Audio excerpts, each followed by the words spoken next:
한 주간 계속 감기가 유행입니다. 또 어르신들 많이 보이지 않는데 어르신들 위해 기도해 주시고 관심 가져 주시기 바랍니다. 오늘 말씀의 제목은 성탄절을 앞두고 축성탄 또 축성사입니다. 성탄의 의미는 거룩한 탄생, 우리에게 익숙한 표현이지만 성사는 처음 들어볼 것입니다. 거룩한 죽음이라는 뜻입니다. 우리가 성탄절을 두고 거룩한 죽음도 포함된 복음을 들어야 우리는 제대로 된 성탄절을 보낼 수 있습니다. 오늘 말씀을 시작하며 시 한 편을 소개합니다. 제목이 헤아림입니다. 나는 셈하며 산다. 손익과 이유와 타이밍을. 그러나 하나님은 나를 달지 않고 헤아리신다. 넘어진 횟수보다 다시 일어서려던 마음을, 입 밖의 말보다 입 속으로 삼키던 침묵을. 나는 계산에 지치고 그분은 헤아림으로 세우신다. 숫자가 아닌 사랑으로, 한때가 아닌 영혼으로. 이 시의 저자는 너무나 무명해서 이름을 밝히지 않겠습니다. 우리는 셈에 능하지 헤아림에는 둔합니다. 우리는 셈하며 살기에는 민감하지만 누군가를 헤아릴 때에는 둔감합니다. 그러나 하나님은 우리를 헤아리십니다. 지켜봐 주시고 사랑으로 세워주십니다. 그리고 하나님께서 우리를 헤아리신다라는 것의 가장 확실한 증거는 예수님이십니다. 하나님은 우리를 그저 관찰자로 헤아리신 것이 아니라 우리 안으로 찾아오셔서 안에서 헤아려 주십니다. 한 시인은 말합니다. 곁에서와 옆에서는 다르다. 여러분, 곁에라는 표현과 옆에라는 표현은 다르죠. 옆에라는 표현은 공간적, 지리적 관계에 해당합니다. 그가 옆에 있다, 어디 옆에 있다. 그러나 곁에 있다라는 것은 관계를, 그 안에 정서를 포함한 단어입니다. 우리는 누군가를 옆에 둘 수 있지만 때로는 곁에 두지 못할 때가 있습니다. 거리적으로는 가까이 있지만 그에게 한 번도 마음을 주고 헤아리지 못한 모습을 옆에 있다라고 말할 수 있죠. 우리 하나님은 우리 인생 옆에 있는 것이 아니라 곁에 있는 것도 아니라 우리 안으로 찾아오셨습니다. 그 안에서 헤아리신 그 모습이 바로 성탄의 의미입니다.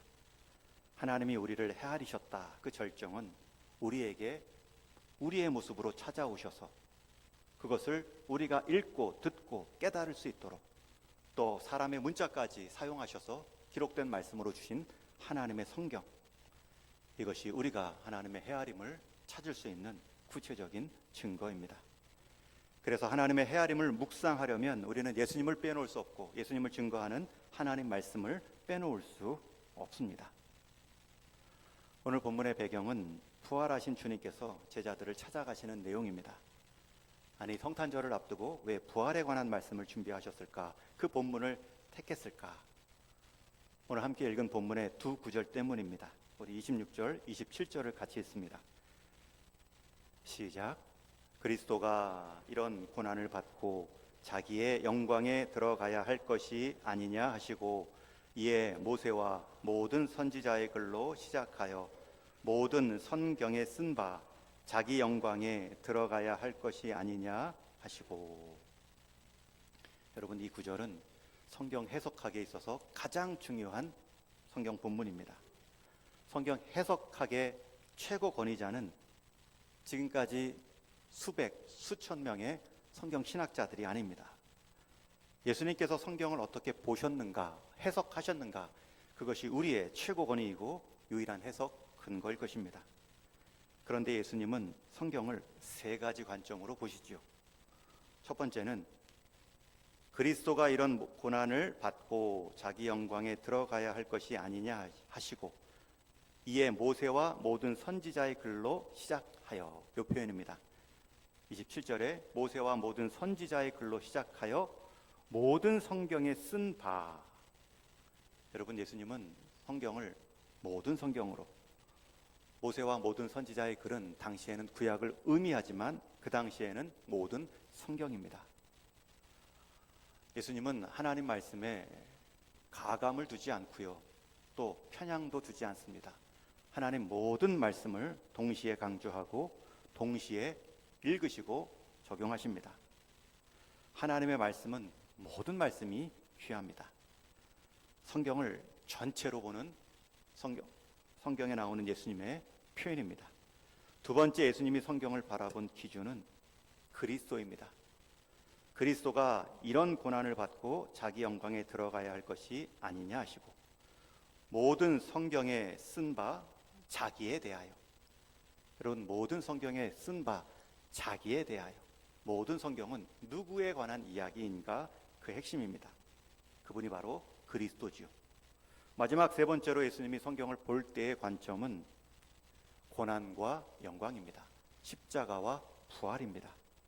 그리스도가 이런 고난을 받고 자기 영광에 들어가야 할 것이 아니냐, 모든 성경에 쓴 바 자기에 대한 자기 영광에 들어가야 할 것이 아니냐.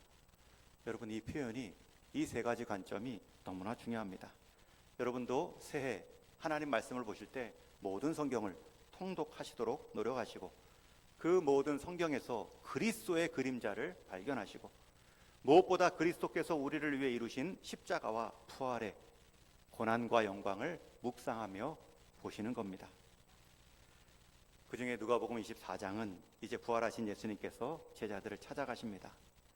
그때 제자들, 글로바라 하는 제자를 포함한 제자들을 만나시고 가장 먼저 하신 일은 또 다른 기적을 보여주는 것이 아닙니다. 부활하신 예수님께서는 최고의 기적을 보여주셨습니다. 더 이상 기적 보일 필요도 없고요. 오히려 예수님께서 가장 먼저 행하신 일은 성경을 풀어주신 일입니다. 엠마오로 내려가던 두 제자에게 말씀하십니다. 그리스도가 이런 고난을 받고 자기 영광에 들어가는 것이 당연하지 않느냐. 여러분, 이것은 단순한 질문이 아닙니다. 성경 전체를 다시 읽는 열쇠가 되고 성탄을 새롭게 볼 수 있는 질문입니다. 여러분, 우리가 흔히 성탄을 기쁜 날, 밝은 날, 평화의 날 이미지로만 생각하지만 부활하신 주님은 성탄을 이렇게 넓히시죠. 그분은 오시되 고난으로 오셨다. 그리고 그 고난은 성경 전체가 오래전부터 말해온 길이다. 그리고 그 길 끝에는 영광이 있다. 여러분, 이게 성탄의 범위입니다. 우리는 그분은 오셨다, 그리스도가 오셨다, 이 오신 아기 예수님에게만 성탄의 의미가 좁혀져서는 안 됩니다. 우리 역시 예수님이 성경 전체를 보시고 그리스도 중심으로 보시고 십자가와 부활로 보신 것처럼 우리 역시 성탄의 의미를 성경 전체로 보고 그리스도 중심으로 보고 또 죽으심과 부활의 의미로 볼 때에 제대로 된 성탄의 이해를 할 수 있습니다. 여러분, 성경 전체가 성탄을 예고합니다. 가장 먼저 나오는 성탄 예고가 창세기 3장 15절입니다. 우리 함께 같이 읽습니다. 시작.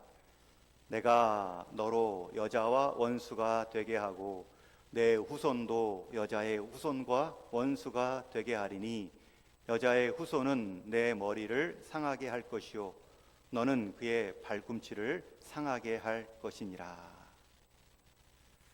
하와를 유혹하고 범죄케 한 뱀에게 하나님이 주신 말씀입니다. 여기서 말하는 여자의 후손은 예수님을 가리키죠. 여러분, 성탄의 첫 번째 의미는 이 예수님의 약속이 실제 이루어졌구나, 복음의 시작이지 성탄이 복음의 끝이 아닙니다. 이 약속의 첫 실현으로 예수님은 이 땅에 실제 찾아오셨습니다. 그런데 성경은 여자의 후손, 그리스도가 올 것으로만 말하지 않죠. 사탄에게 너는 그의 발꿈치를 상하게 할 것이니라.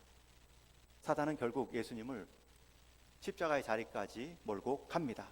그러나 예수님의 죽으심은 그가 당한 머리의 상함에 비하면 발꿈치의 상함에 불과합니다. 예수님은 다시 부활하셨고 그 죽음과 부활하심으로 죽음의 권세, 사망의 권세, 사단의 권세를 다 무장해제시킵니다. 머리가 깨어진 모습입니다. 여러분, 성경은 처음부터 예수님의 오심에 대해 아기 예수로 오셨다만 말하지 않습니다. 너는 그의 발꿈치를 상하게 할 것이니라. 예수님의 고난, 죽음도 예고하십니다. 그러기에 성탄의 첫 번째 의미는 아기 예수님이 오셨다라는 그 중요한 사실만큼 하나님은 우리를 향한 이 구원의 약속을 결코 포기하지 않으셨구나, 실제로 이루기 시작하셨구나, 그것이 첫 번째 성탄의 의미입니다. 이 성탄의 의미는 출애굽기에도 나오지요. 금요기도회 때마다 모세의 일생을 통한 기도를 나누고 있습니다. 모세는 이스라엘을 애굽으로부터 분리해낸 출애굽시킨 일에 쓰임받은 일꾼입니다.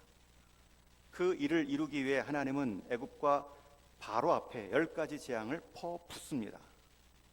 9번째 재앙까지 타협합니다.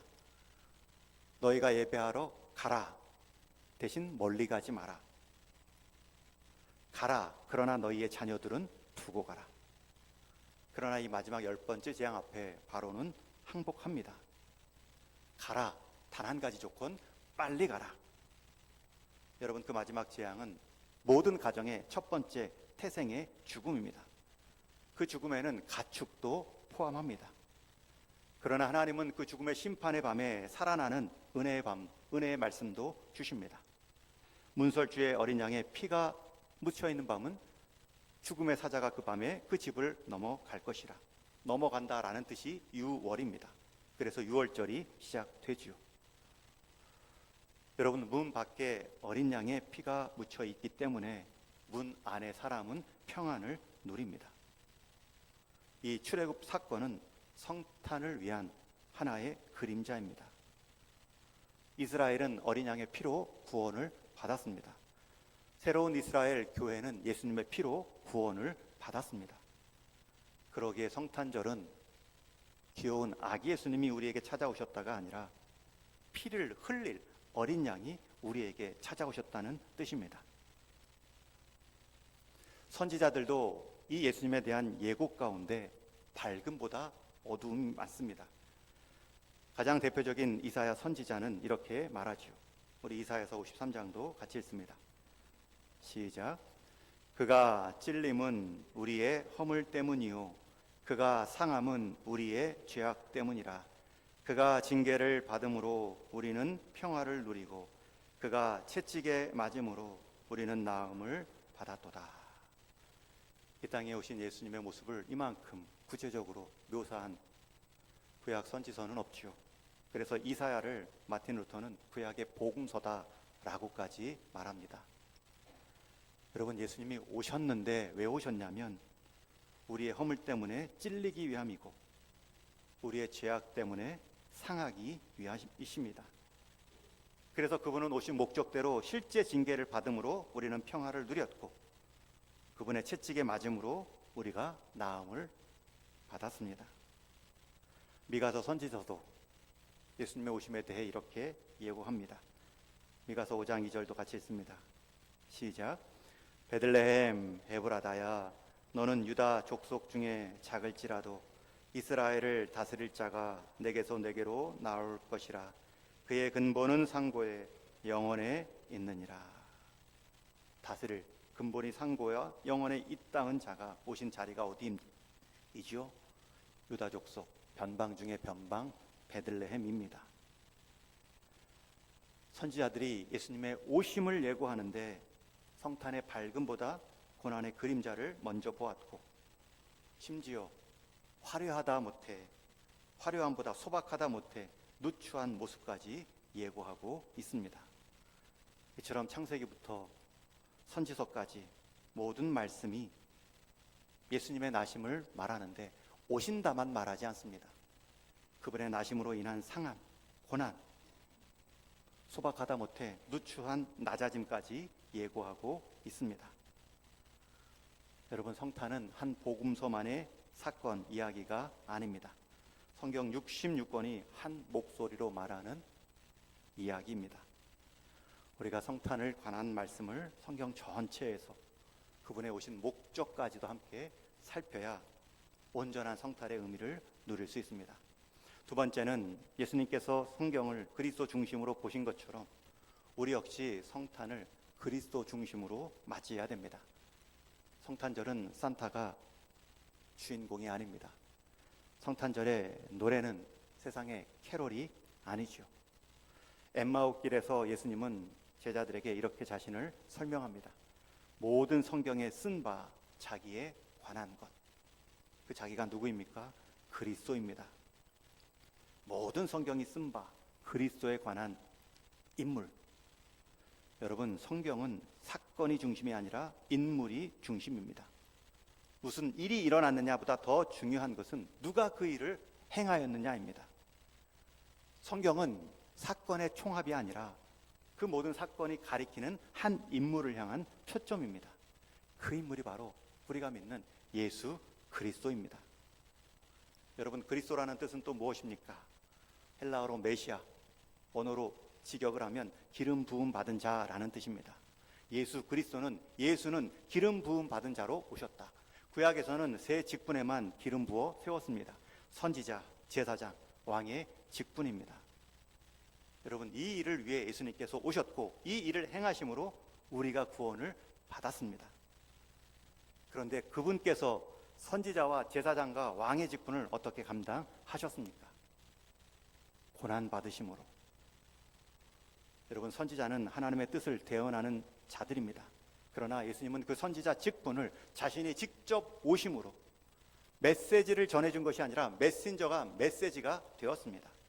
하나님이 사람의 몸을 입고 오신 그것만큼 강한 메시지, 분명한 메시지는 없죠. 자기를 낮추심으로 우리 가운데 하나님의 뜻을 가장 명확히 보여주셨습니다. 선지자들도 하나님의 뜻을 증거하다 많은 고난을 받지만 예수님처럼 존재 자체를 낮추지는 못하지요. 제사장의 직분은 가지고 온 제물을 대신 희생양으로 드리며 그의 죄를 사하는 역할입니다.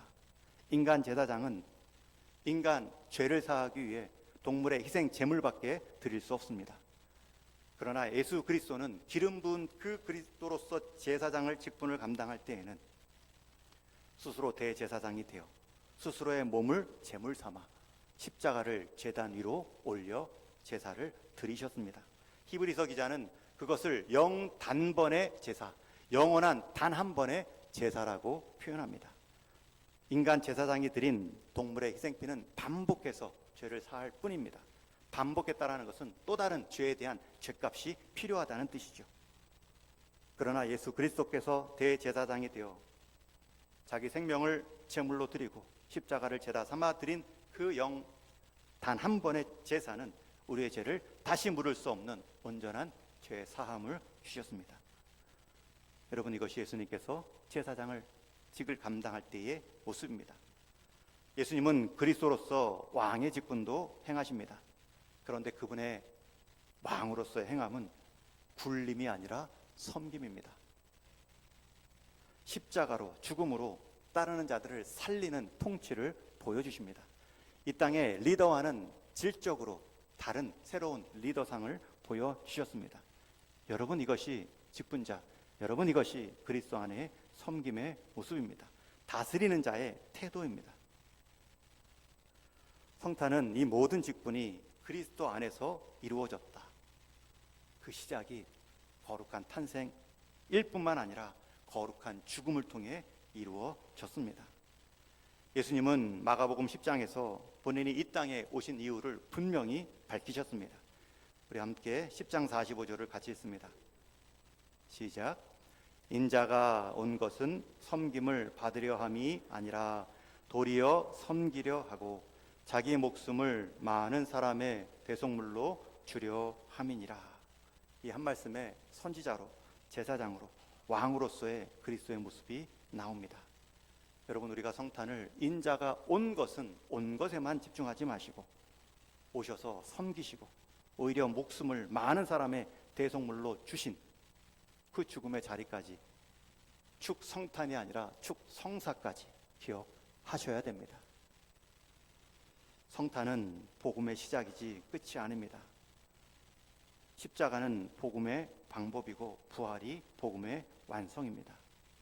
성탄은 십자가와 부활까지 연결해야 됩니다.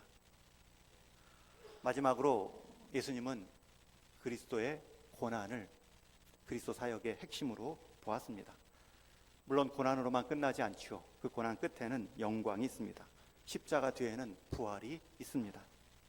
예수님의 질문은 매우 단호하고 도전적입니다. 그리스도가 이런 고난을 받고 영광에 들어가야 할 것이 아니냐? 여기서 아니냐라는 말은 다른 길은 없다는 뜻입니다. 몰라서 드리는 질문이 아니라 알기 때문에 이것밖에 없다는 확신의 선언입니다.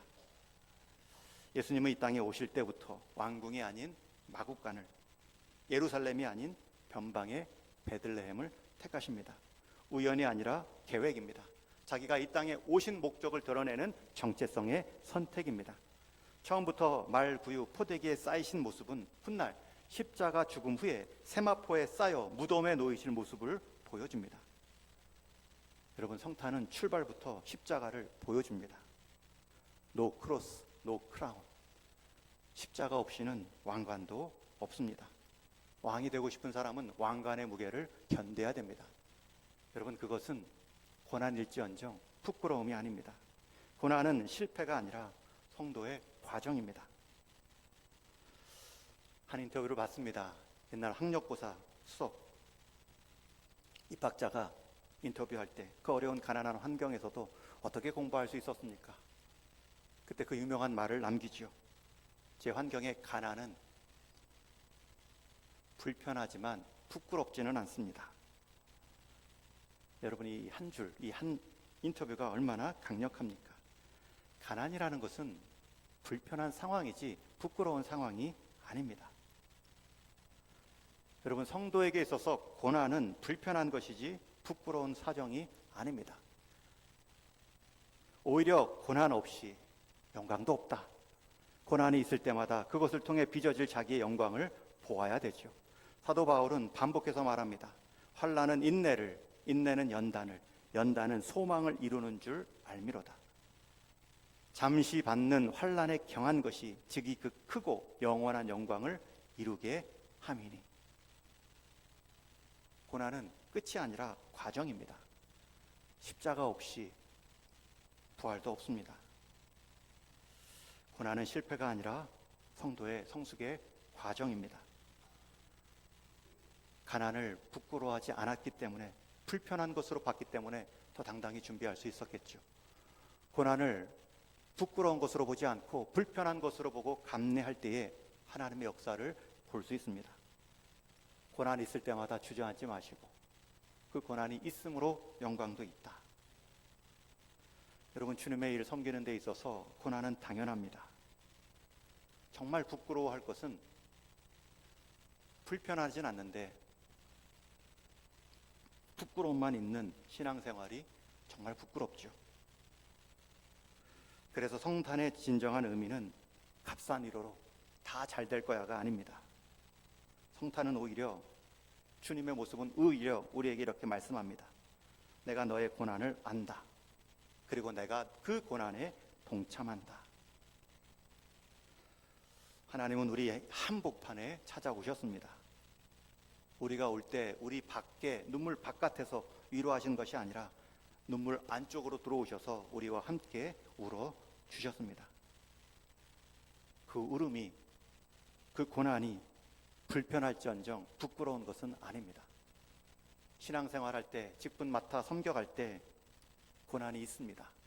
그 고난 때문에 성도의 유익과 교회의 자람이 있습니다.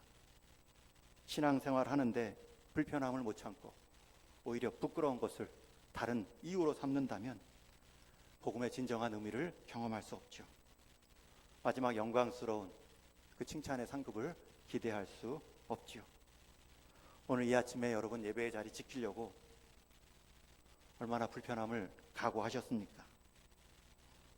여러분 기도의 자리 지키려고 얼마나 불편함을 무릅쓰고 영적인 거룩함을 힘써 지켜가고 계십니까? 여러분 구별하여 하나님께 헌물 드릴 때의 불편함은 무엇입니까? 편할 만큼, 드릴 만큼, 형편만큼 그렇게 대했다면, 그리스도께서 우리를 그렇게 헤아려 주셨다면 성탄의 의미는 온전한 구원의 자리까지 못 갔겠죠. 여러분 신앙생활에 있어서 고난은 불편할지언정 부끄러운 것이 아닙니다. 정말 부끄러운 것은 주님 닮아감에 있어서 고난을 하나도 경험하지 못하고 주님을 따라갔던 흔적이 있어야 나중에 그 흔적을 훈장으로 바꿔주는데, 주님을 따라가기 위한 내 삶의 흔적이 하나도 없을 때 우리 주님께서도 바꿔주실 흔장이 하나도 없겠죠. 주님은 성경을 전체적으로 보고 그리스도를 중심으로 보고 그리스도가 감당하신 고난과 영광의 방법으로 우리를 구원해 내셨습니다. 그렇다면 우리 역시 성도의 길은 고난을 통한 영광입니다. 고난을 말하지 않는 복음은 가짜입니다. 십자가로 보지 않는 성탄은 흥겨움과 감동은 있을지 몰라도 구원과 생명은 없습니다. 그래서 성탄은 단지 예수님이 태어나신 날이 아니라 하나님이 끝까지 우리를 위한 구원의 계획을 포기하지 않으시고 실행하셨다. 말구에서부터 시작해서 골고다를 지나 부활의 빈 무덤까지 이어진 사건이 성탄의 의미입니다. 그런 주님께서 우리에게 말씀하십니다. 축성탄, 거룩한 탄생만 보지 말고 축성사, 거룩한 죽음으로 너의 거룩한 생명을 기억하라. 이 길 외에 다른 길이 있겠느냐? 너를 살리는 유일한 길이다. 오늘도 주님은 우리에게 이러한 마음으로 말씀 앞에 저와 여러분을 세우셨습니다. 말씀을 맺습니다. 또 한 번의 성탄절을 맞이합니다. 세상 현란한 흥겨움의 빛만 보지 마시고 그 생명의 빛을 회복하시기 위한 주님의 희생의 불빛, 우리의 그 어두웠던 모습도 함께 보셔야 됩니다. 아기 예수님의 귀여움만 보지 말고 그리스도의 십자가의 죽으심도 묵상하셔야 됩니다. 성탄 분위기의 기쁨만 보지 마시고 그 성탄의 주인공 예수님께서 이 땅에 감당하셔야 될 십자가의 무게도 묵상하셔야 됩니다.